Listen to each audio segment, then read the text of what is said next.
Now, suppose some other system were devised that was different from philosophical theology or pagan deism. What if this other system developed the ideal of evil to go along with the ideal of good? That is, it imagined, this other system did, both a supreme evil as well as a supreme good. Nietzsche thinks this other system of belief might be a very bad thing, since it includes evil in reality along with the good. Not only that, but Nietzsche also believes that this imagined ideal of evil, if it occurs, is obviously false as well as bad. His logic is simple. How could the God that created everything have also created a partner god of evil? This belief, he decides then, is false. God, who is ultimate good, the spirit of good who encompasses the universe, could not possibly have created an opposite god of evil to circumvent the good of nature and creation. The supreme God of good could not have produced the supreme God of evil to destroy things and plague both him, her, and creation. And since there must ultimately be only one supreme God who was the creator, how could this illogical situation arise? Nietzsche says an evil God is an impossibility, an absurdity. So forget it.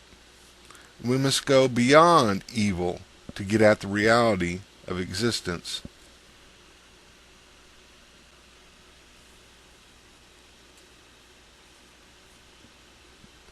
The section of Part 1 that tells of Epicurus making a joke of Plato's subservience to Dionysus is a bit mysterious. At first it doesn't seem to fit Nietzsche's ideas of Platonic solarism, or his discussion of an Apollonian Socrates. I know of nothing more stinging than the joke Epicurus took the liberty of making on Plato and the Platonists. He called them Dionysiocolakes. In its original sense, and on the face of it, the word signifies flatterers of Dionysius. Part 1, paragraph 7.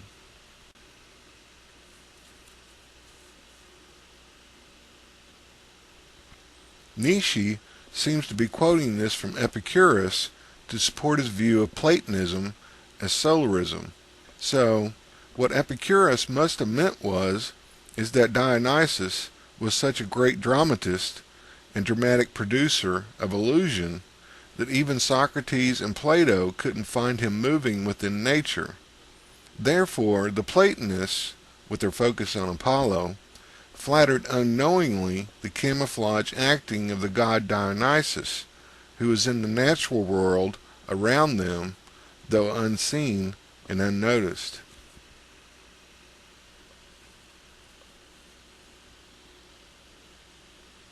On some ancient day, God was divided into entirely opposite parts. Such, says Nietzsche, was the effect of the Apollonian and Dionysian divergence in religion, philosophy, and mythology. This divergence, though, wasn't until a while later.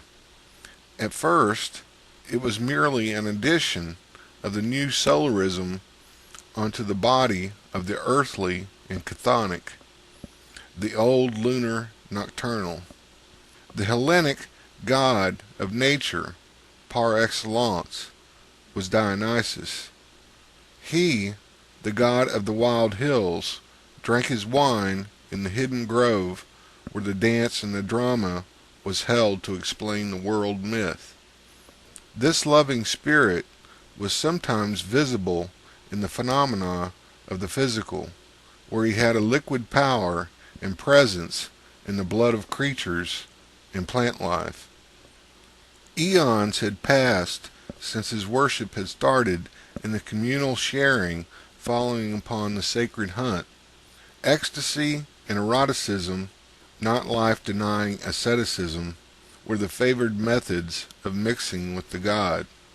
Primeval nature became filled with myths of the horned god and myths of his siblings, each one a different form and interpretation of the god.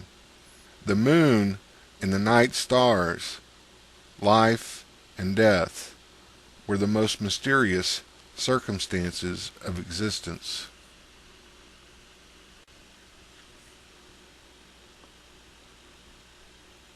Then a new day dawned in the form of a god of the sun, bright Apollo, of song, sobriety, and reason. The sun came to be seen as the real life force and a sky father of universal warmth and light and power, propelled a new spiritualism from away over the island sea. The aged, slithering serpents of night were then themselves hunted in their dark pools beneath the cavernous hills by this new golden-winged god of the bow and the guitar. And he brought with him his sisters 79 in number, they of the red hair, of song and dance and cosmetics, to help instill the cult and its memory of the new arts. Occasionally, these minstrel singers of the sun met with a more determined resistance in some remote vale of gloomy twilight. Then the sea itself might surge with rhyme and wine on down by Lesbos Isle.